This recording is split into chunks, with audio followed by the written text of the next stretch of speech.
Hi folks, tonight we're going to talk about Irish military history, or Irish people in military history. Throughout the country you will find lots of war graves, war memorials, abandoned structures, fortifications.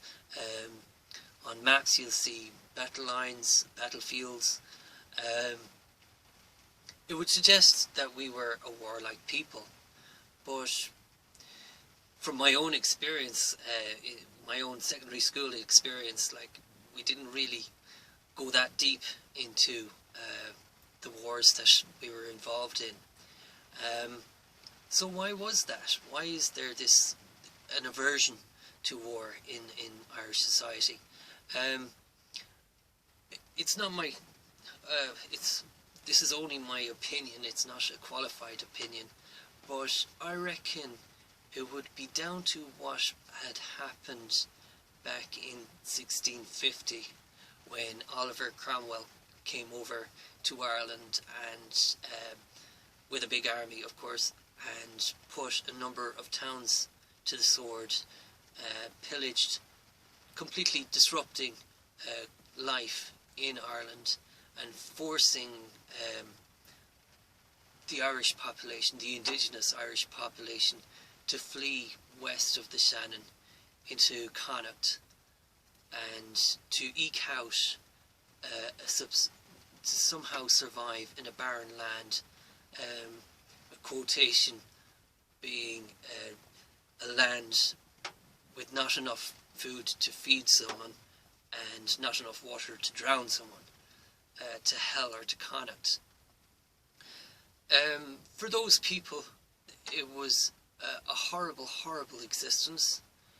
For a long time they had to, because of the hardship, they had to endure an awful lot of hardship, and because of that hardship they developed a strong sense of community, deep family lines, family ties. There's a word for it, it's called mehel. It was basically in the hard times you looked after your neighbours and your neighbours looked after you. That would have produced a breed of Irish person with very strong morals, with courage and a strong will to survive and fight for a better life.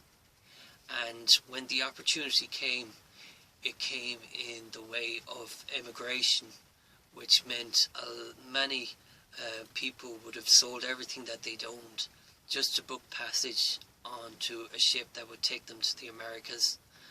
And for them, those lucky few, when they went over there, their challenge was to fight the established peoples that were there and to work together with their own kind and develop society and fight for a better life. And you can see that in the history books. We have so many strong figures in politics, economics, and law. Law. For others it meant, for others that were stuck at home, some chose to become outlaws. Subsequently they were put on prison ships and sent out to the penal colonies out in New Zealand, Australia, Haiti and South Africa. For them, they took with them a strong motivation, again, to survive, to fight for a better life, and to fight whatever establishment that was over there. For example, Ned Kelly in Australia. Another, and probably the worst option for any Irish person, would have been to decide to fight for the very people who oppressed us in the first place, that is, to fight for the British Empire. And for them, just the same as the other three categories, they would have been joining that organisation, fighting to establish themselves, motivated towards fighting for a better way of life, for the hope of a better life. And of course they would have worked with their own kinsmen in the same situation. and as a result of that, there's a lot of Irish descent who went on to be great soldiers, sailors, scientists and explorers. To make any of those decisions was very deep. It was very hard. It would have taken an awful lot of courage to do something like that. And the drawbacks for those that decided to fight, be it as outlaws or to fight in rebellions or to fight for the British Empire, there was two big major drawbacks that faced them. Firstly, over the last 300, 400 years, if you look at any conflict around the empire, around the globe, you would have found that there was Irish people involved in some way or form in whatever conflict or rebellion or revolt or uprising. And another horrible thing to realise would have been that it was not uncommon to find out that there were actually Irish fighting on both sides of the conflict. In essence, they would have been fighting each other, either directly or indirectly. And that just reflects the loss to the Irish. How many people did we lose to such futile conflicts, to fight for another man's war? And that's why it's important that we have an appreciation or take the opportunity to take a look at the Irish who fought in whatever conflicts, their history. For those Irish people that survived those conflicts, who fought in those battles and survived, they had an awful challenge in that when they would have obviously realised that there was Irish on the other side and they may have killed them.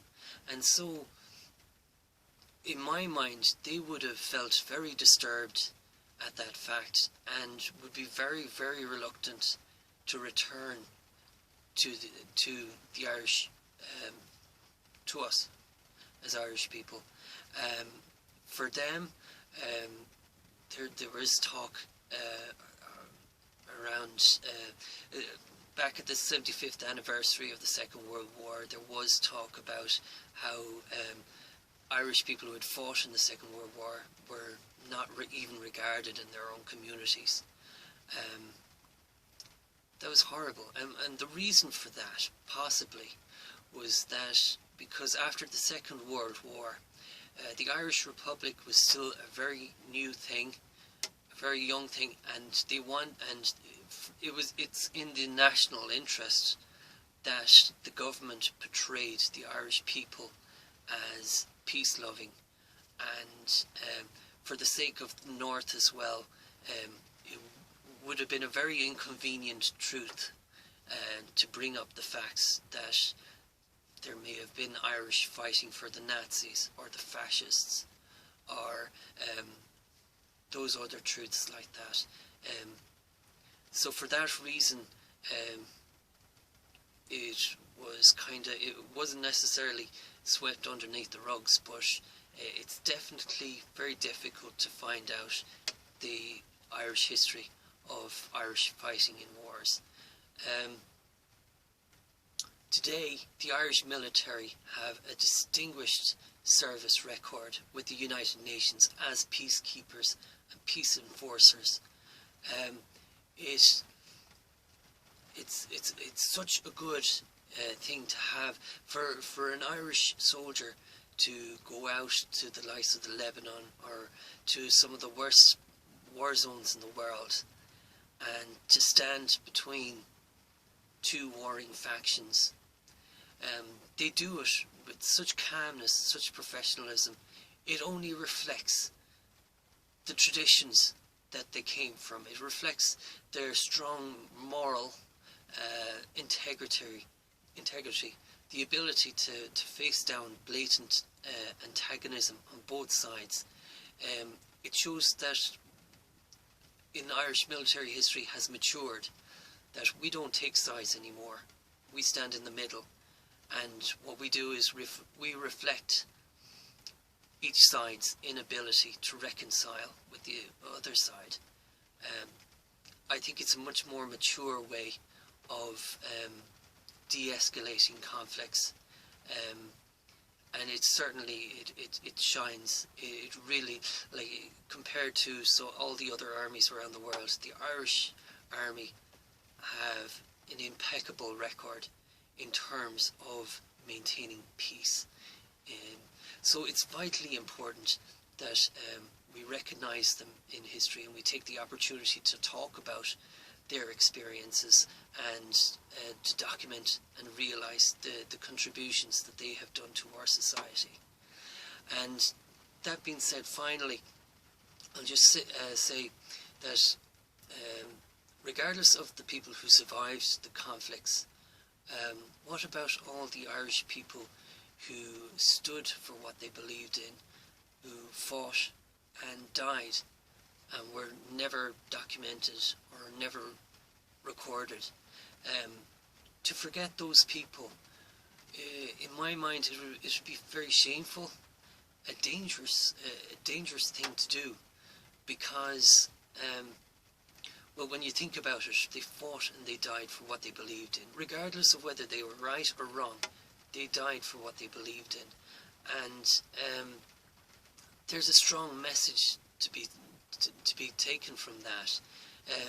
If ever, if we were more aware of all the stories of the people who never came back from a battle that wasn't theirs in the first place and could have been potentially killed by their own kind, it reflects badly on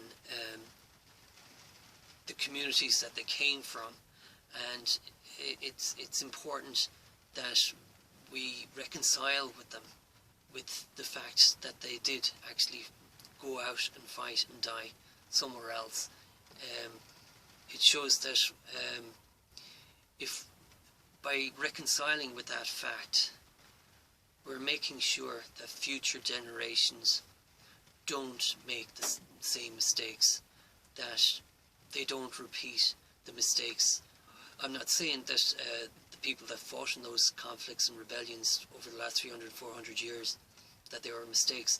What I'm just saying is the fact that they never came back home is just terrible regret and a loss to the Irish. It's a danger.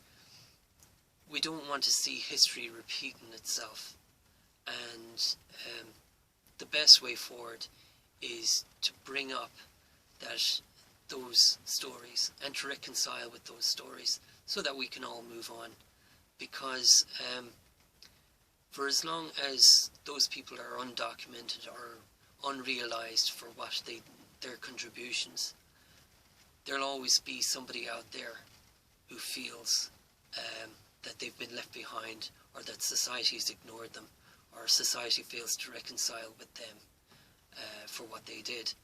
So it's vitally important that military history is taken seriously and balanced.